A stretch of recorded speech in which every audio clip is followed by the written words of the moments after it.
প্রিয় ছাত্রছাত্রীবৃন্দ, সবাই কেমন আছেন? আশা করি ভালোই আছেন।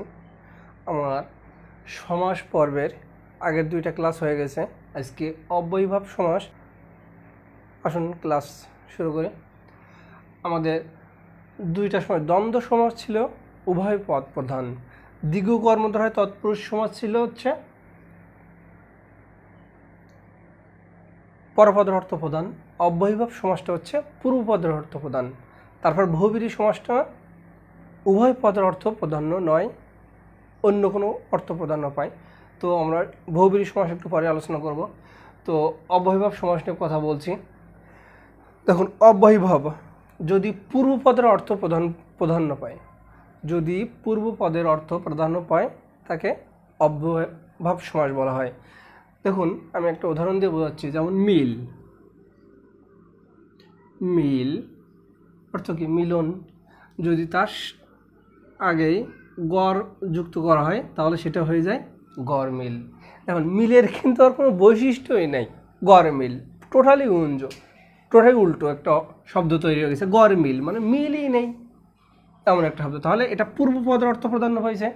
তাহলে পূর্বপদের অর্থ প্রধান, পূর্বপদের অর্থ প্রাধান্য পায় যে সমাসে, তাকে অব্যয়ীভাব সমাস বলে। আমি কি উদাহরণটা দিয়ে বোঝাতে পারছি? তো এবার আসি। দেখুন, নির্ণয়, প্রতিটা সমাসের ক্লু ছিল নির্ণয়। কত সহজে নির্ণয় করা যাবে। দেখুন, নির্ণয় হচ্ছে আ পর্যন্ত, উপ, সামীপ্য, সাদৃশ্য, অভাব, ঈষৎ, আরও কিছু আছে। আমি এগুলোই উদাহরণ দিয়ে দেখিয়ে দিচ্ছি। কেমন? আপাদ মস্তক। দেখুন,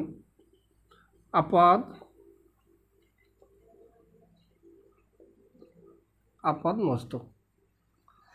তাহলে আপনারা কি বলতে পারবেন এটা কি হবে? আপাদ মস্তক। তাহলে আপাদ মস্তক আমি বলছি আ পর্যন্ত, উপ, সামীপে। তাহলে পা থেকে মাথা পর্যন্ত, পা থেকে মাথা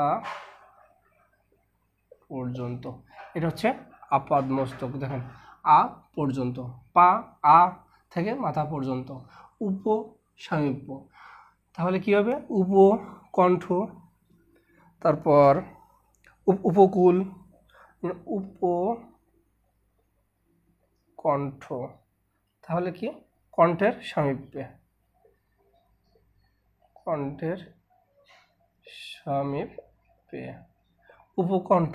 এখানে একটা উদাহরণ, উপকূল, কুলের সামীপ্যে। তারপর আছে অভাব, হাভাতে, ভাতের অভাব, হা ভাতে। তাহলে ভাতের অভাব। ঈষৎ, ঈষৎ খুব গুরুত্বপূর্ণ একটা, না বুঝায় অনেক ধান আছে যে সেই ধনী ব্যক্তিকে, তাকেই কিন্তু বোঝাচ্ছে। অনেক ধান আছে যে ধনী ব্যক্তিকে, তাকেই বোঝানো হচ্ছে বহুব্রীহি। তার মানে পূর্ব পরপদ কোনোটির অর্থ বোঝাচ্ছে না। যেমন নদী মাতৃক, উদাহরণ নদী মাতৃক, নদী মাতা যার। দেখুন, বহুব্রীহি সমাস কিন্তু নির্ণয় আছে। যার, যার, যার, যাহার, যার, যাহার, তাহার।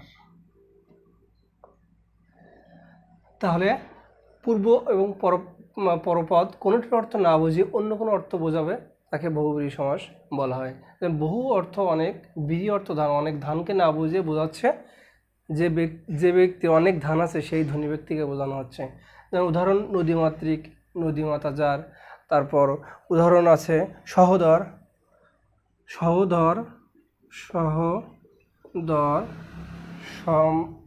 সমান, উদর, যাদের, যাহার। তাহলে সমান, উদর, যাদের, এটাই কিন্তু বহুব্রীহি সমাস। এবার বহুব্রীহি সমাসের কয়েকটা ভাগ আছে, আমি একটা একটা করে দেখাতে থাকবো। সমানাধিকরণ, সমানাধিকরণ বহুব্রীহি সমাস। সমানাধিকরণ কথাটা একটু বুঝে, সমান সমান, পূর্বপদে বিশেষণ পরপদে বিশেষ্য এবং পূর্বপদে বিশেষ্য পরপদ বিশেষণ যে সমাসে তাকে সমানাধিকরণ বহুব্রীহি সমাস বলা হয়। কি বললাম? পূর্বপদে বিশেষণ পরপদে বিশেষ্য, পূর্বপদে বিশেষ্য পরপদে বিশেষণ, দুই পাশে সমান, সেটা হচ্ছে সমানাধিকরণ বহুব্রীহি সমাস। নীলকণ্ঠ, নীলকণ্ঠ, তাহলে নীলকণ্ঠ যার, নীলকণ্ঠ যার, তাহলে দেখেন কণ্ঠটা কি? নীল, তাহলে পূর্বপদে বিশেষণ পরপদে বিশেষ্য, বুঝতে পারছেন? নীলকণ্ঠ, নীলকণ্ঠ যার, পূর্বপদে বিশেষণ পরপদে বিশেষ্য, এটা হচ্ছে সমানাধিকরণ বহুব্রীহি সমাস। নীলাম্বর, যেমন একটা নীলাম্বর, তাহলে নীল অম্বর যার, এটা হচ্ছে নীলাম্বর, তাহলে হতশ্রী, হত হয়েছে শ্রী যার, যেমন নীলাম্বর, নীলকণ্ঠ, নীলাম্বর, হতশ্রী। খুব, হতশ্রীটা কিন্তু বেশ গুরুত্বপূর্ণ। হতশ্রী, হতশ্রী, যেমন হত হয়েছে শ্রী যার, এটা হচ্ছে হতশ্রী, এটা হচ্ছে সমানাধিকরণ বহুব্রীহি। তাহলে কি বুঝলেন? পূর্বপদে বিশেষণ পরপদে বিশেষ্য, পূর্বপদে বিশেষ্য এবং পরপদে বিশেষণ থাকলে তাকে সমানাধিকরণ বহুব্রীহি সমাস বলা হয়। আর এই যে নির্ণয়, যার, যাহার, তাহার, এটা সমানাধিকরণ বহুব্রীহি সমাস। তখন ব্যতিহার বহুব্রীহি সমাস। ব্যতিহার বহুব্রীহি সমাসটা হচ্ছে যে বহুব্রীহি সমাসে দুটি একরূপ বিশেষ্য দিয়ে, দুইটাই একরূপ বিশেষ্য দিয়ে এক জাতীয় কাজ বোঝাবে, সেটা হচ্ছে ব্যতিহার বহুব্রীহি সমাস। যেমন লাঠালাঠি, লাঠিতে লাঠিতে যে যুদ্ধ, যেমন লাঠা লাঠি, লাঠিতে লাঠিতে যে যুদ্ধ, লাঠিতে লাঠিতে যে যুদ্ধ। কোলাকুলি, যেমন একটা উদাহরণ গুরুত্বপূর্ণ, যে কোলাকুলি, অর্থাৎ কোলে কোলে যে মিলন, যেমন কোলাকুলি, অর্থাৎ কোলে কোলে যে মিলন, কোলে কোলে যে মিলন। তারপর হাতাহাতি, হাতে হাতে যে দ্বন্দ্ব, এটাই হচ্ছে ব্যতিহার বহুব্রীহি। লাঠিতে লাঠিতে দুটি একরূপ বিশেষ্য দিয়ে যদি এক জাতীয় কাজ করা হয়, দুইটাই একরূপ বিশেষ্য দিয়ে যদি এক জাতীয় কাজ করা হয়, যেমন লাঠিতে লাঠিতে যুদ্ধ, কোলে কোলে যে মিলন, হাতে হাতে হাতে যে দ্বন্দ্ব, এ হাতে হাতে সবগুলাই হচ্ছে একরূপ বিশেষ্য দিয়ে এক জাতীয় কাজ হচ্ছে, দুইটাই একরূপ বিশেষ্য দিয়ে এক জাতীয় কাজ হচ্ছে, সেটা হচ্ছে ব্যতিহার বহুব্রীহি সমাস। তাহলে আমি কি বললাম? লাঠি বললাম, কোলাকুলি বললাম, তারপর হাতাহাতি, তারপর কানাকানি, এই উদাহরণগুলো হচ্ছে ব্যতিহার বহুব্রীহি সমাস। বুঝতে পারছেন? নঞ্চ বহুব্রীহি সমাস।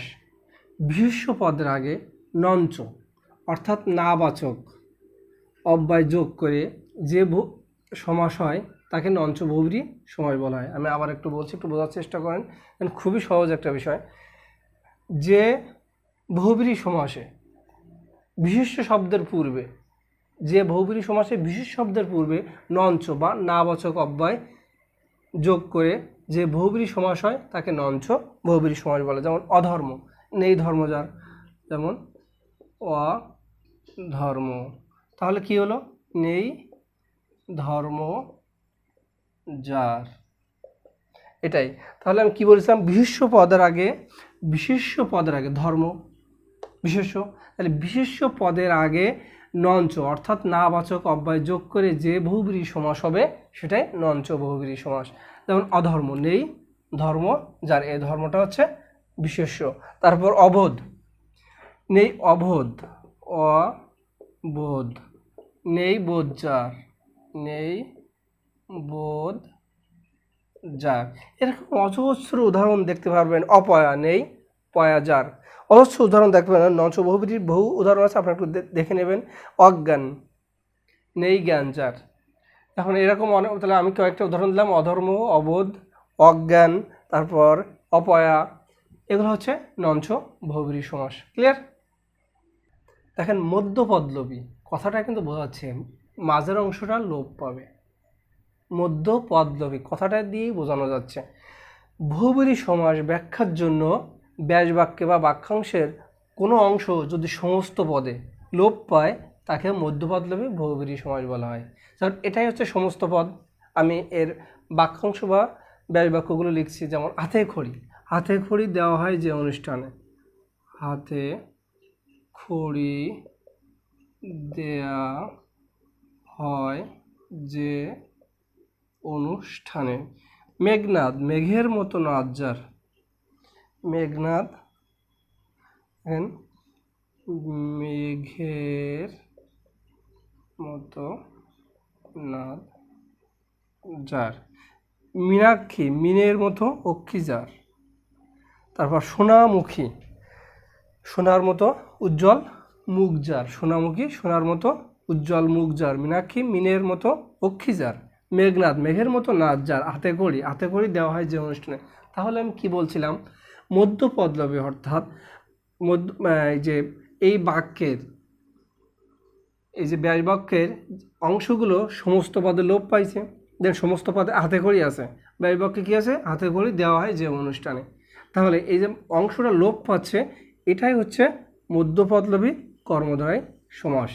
তাহলে বহুব্রীহি সমাস ব্যাখ্যার জন্য বাক্যাংশের যে অংশ সমস্ত পদে লোপ পায় তাকে মধ্যপদলোপী বহুব্রীহি সমাস বলা হয়। তাহলে হাতে খড়ি, মেঘনাদ, মীনাক্ষী, সোনামুখ, কি আপনার ক্লিয়ার তো? আচ্ছা। অলুক বহুব্রীহি। অলুক বহুব্রীহি অর্থ যে বহুব্রীহি সমাসের পূর্ব এবং পরপদ কোনোটির পরিবর্তন হবে না। অলুক পূর্ব এবং পরপদ কোনোটির পরিবর্তন হবে না, তাকে অলুক বহুব্রীহি সমাস বলে। যেমন গলায় গামছা, গলায় গামছা, তাহলে ব্যাস বাক্য হবে গলায় গামছা যার। গলায় গামছা যার। তারপর আরো উদাহরণ দিতে পারি, যেমন মাথায় পাগড়ি, মাথায় পাগড়ি, তাহলে কি হবে? মাথায় পাগড়ি যার। তাহলে অলুক বহুব্রীহি সমাস। মাথায় পাগড়ি যার। তাহলে পূর্ব পরপদ কোনোটির পরিবর্তন কি হচ্ছে? দেখেন তো, গলায় গামছা, গলায় গামছা, শুধু নির্ণয়টা জাল লাগানো হয়েছে। মাথায় পাগড়ি, মাথায় পাগড়ি, তাহলে পূর্ব পরপদ কোনোটির গলায় গামছায়, গলায় গামছায় কোনোটির কিন্তু পরিবর্তন নাই। তাহলে যে বহুব্রীহি সমাসে পূর্ব এবং পরপদ কোনোটির পরিবর্তন হয় না তাকে অলুক বহুব্রীহি সমাস বলে। সংখ্যাবাচক, তার মানে বোঝাই যাচ্ছে পূর্বপদে সংখ্যা, সংখ্যাবাচক কথাটা হচ্ছে পূর্বপদে সংখ্যা এবং পরপদে বিশেষ্য হয়ে সমস্ত পদটি যদি বিশেষণ হয়, যেমন দশানন, চৌচালা, এগুলো কিন্তু বিশেষণ শব্দ। তাহলে পূর্বপদে সংখ্যা, পরপদে বিশেষ্য এবং সমস্ত পদটি বিশেষণ হয়ে যে বহুব্রীহি সমাস হয় তাকে সংখ্যাবাচক বহুব্রীহি। যেমন দশানন, দশানন তার মানে দশ আনন যার। চৌচালা, চার চাল যে ঘরের। তাহলে সংখ্যাবাচক কি বললাম? পূর্বপদের সংখ্যা, পরপদের বিশেষ্য এবং সমস্ত পদটি বিশেষণ, তাকে বলা হয় বহুব্রীহি, সংখ্যাবাচক বহুব্রীহি। আমাদের দশানন, চৌচালা। তো বন্ধুগণ, আমি আলোচনা করলাম দীর্ঘ সমাস। তিনটা ক্লাসে ভাগ করে নিলাম, কারণ একটা ক্লাসে সম্ভব না। আমি তিনটা ক্লাসে, প্রথম ক্লাসে কিছু বেসিক ধারণা দিয়ে তার সাথে দ্বন্দ্ব আর দ্বিগু আলোচনা করেছি। তার পরবর্তীতে কর্মধারয় ও তৎপুরুষ নিয়ে আলোচনা করেছিলাম এবং আজকে আলোচনা করলাম হচ্ছে অব্যয়ীভাব আর বহুব্রীহি সমাস। দেখুন, আমি আলোচনা করে দিলাম। এবার আপনাদের যদি কোনো প্রবলেম থেকে থাকে আপনারা নক দেবেন। আমি তো বোঝানোর চেষ্টা করলাম বা সর্বোচ্চ দিয়ে বোঝানোর চেষ্টাই করলাম। যদি কোনো প্রবলেম থাকে, না বুঝে থাকেন, তাহলে কমেন্ট করবেন। এভাবে আমার চ্যানেলে একের পর এক ক্লাস আপলোড দেওয়া হচ্ছে। আপনারা যদি আমার চ্যানেলটা ফলো করেন তাহলে আপনাদের পূর্ণাঙ্গ একটা প্রস্তুতি হয়ে যাবে। তো ভালো থাকবেন সবাই।